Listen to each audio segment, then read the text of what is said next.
cepat. Jadi kalau kita lihat inflasi kan tahun 2021 bahkan nggak sampai 2% ya, 1,9. Tahun 2022 ini pun saya kira berada mungkin di batas bawah target BI. BI itu kan 3 plus minus 1 ya. Jadi saya duga sih masih 3%-an seperti itu. Kenapa? Karena daya beli, kapasitas ekonomi, pertumbuhan ekonomi saya kira belum bisa berada dalam level optimalnya. Jadi itu. Yang kedua, bank sentral itu baik kita maupun the Fed ya, jangan hanya melihat kita.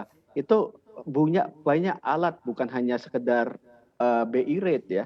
Amerika juga bukan hanya Fed rate. Lihat dia punya quantitative easing yang sekarang udah berapa ratus% dari PDB dia ya. Jadi itu yang mungkin dia akan tarik dulu dan sama seperti kita, mengeringkan dulu, baru nanti kepada headline seperti itu Fed rate. Nah dengan demikian kita juga ada room, ya. Itu juga saya sepakat dengan tadi Pak Agus katakan, BI bukan semata-mata jagain nilai rupiah itu inflasi maupun nilai tukar ya, tapi juga menjaga momentum. Kita sedang berada dalam momentum pemulihan kembali, ya, pertumbuhan ekonomi. Kemarin kuartal 3, 3,5 ini berada di bawah ekspektasi semula. Saya ingat tahun 2020 kita berharap pulih, tapi karena keluar varian-varian baru ya kita harus kembali menelan pil pahit itu. Tahun ini tentu saja kita semua berharap bisa, kalau IMF baru saja rilis itu berani 5,6. Saya pikir sangat optimis ya. Mungkin kita bisa mencapai mendekati 5 aja udah bagus sekali itu. Seperti itu. Jadi itu akan dijaga dulu. Ya.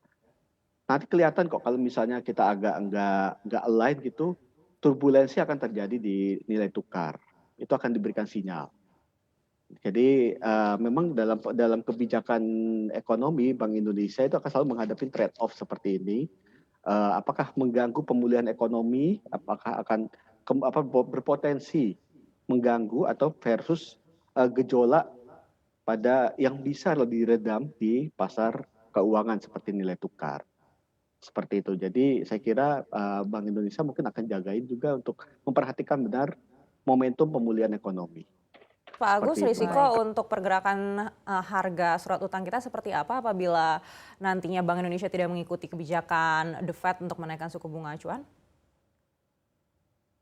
Memang yang pertama, kalau suku bunga di US dollar naik, tergantung berapa besar kenaikannya, kan gitu ya, kenaikannya berapa besar. Kalau ternyata tadi seperti kata Pak Dodi, gapnya di antara suku bunga di kita dengan di sana masih jauh, mungkin juga tidak akan terlalu banyak berpengaruh. Tapi manakala kemudian gapnya makin menyempit, nah itu mungkin pada saat itu sudah diperlukan kebijakan lanjutan oleh Bank Sentral. Kenapa? Karena kan pada akhirnya nanti ada juga pengaruhnya kepada nilai tukar kita. Yang untuk menjaga nilai tukar itu juga menjadi satu tugas yang perlu diperhatikan juga oleh Bank Sentral.